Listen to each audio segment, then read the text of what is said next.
So this week, it won't be a whole lot. We'll get out and do a workout tomorrow, but mostly will be maintenance up until Saturday, kind of going over the course, the weather, things like that, just kind of getting ready as best we can. Controlling what we can control as far as where we see ourselves in the race and strategy for each individual and things like that. Is this layout a complete departure from anything we've seen yet? Well, this year's a little bit different. This year is the Division II Festival, so the national championships, which typically are on the Saturday the week before Thanksgiving, are now the Saturday after Thanksgiving. So it pushes everything 2 weeks back, so it created a little bit of a schedule change for us in terms of meets being pushed back 2 weeks and things being a little bit more spread out. With Griak being a bit of a more staple meet. They didn't really switch their dates too much, but a bunch of other meets were moved around and things like that forced us to have this big break in between Moorhead and Griak. What about the course layout though? So the course layout, it's definitely one of the more challenging courses in the region. It's on a golf course, it's rolling hills. The field will be bigger than we'll see all year, bigger than conference, or if we're fortunate enough to advance to the national championships, bigger than the national championships. Last year, I believe there were 40 teams, so there should be about 400 individuals in the race. There's only 34 teams at nationals with 7 individuals, so it'll definitely be big. It'll be important to kind of get out and establish where we are early on, but it'll definitely be challenging, but what I've told our guys and girls is any hill that we have to run up, 300 other people have to run up it too. So we're not the only ones that have to kind of go through the same course. So. All right, so you guys have had 22 days off in that time of observing how the runners are coming along. Will you expect the same top 2 finishers on the men's and the women's sides, or any change to that?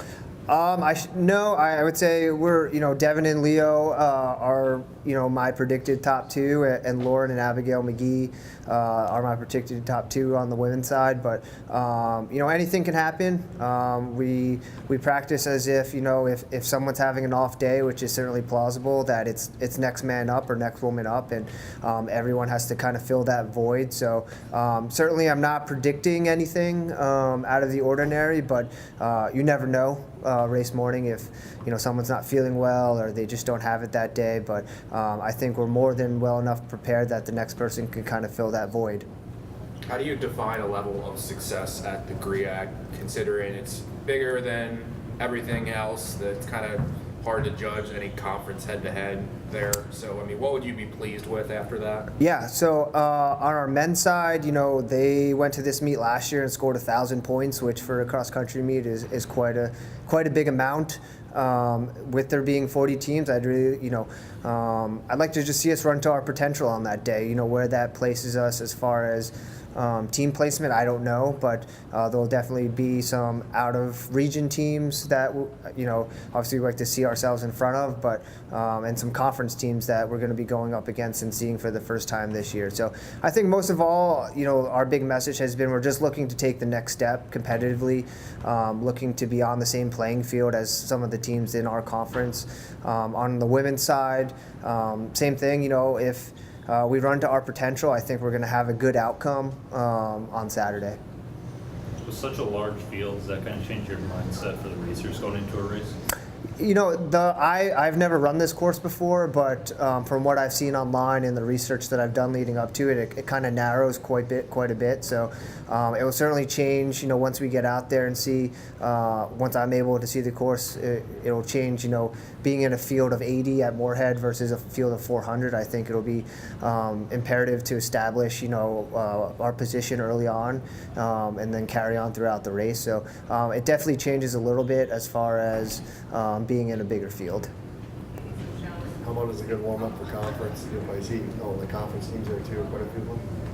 Yeah, I think we're going to see about anywhere from 4 to 6 conference teams. So, I'm just looking to be competitive with them. I don't know where it'll land us or where we'll be, but I'm just looking to kind of take that next step for the men and the women.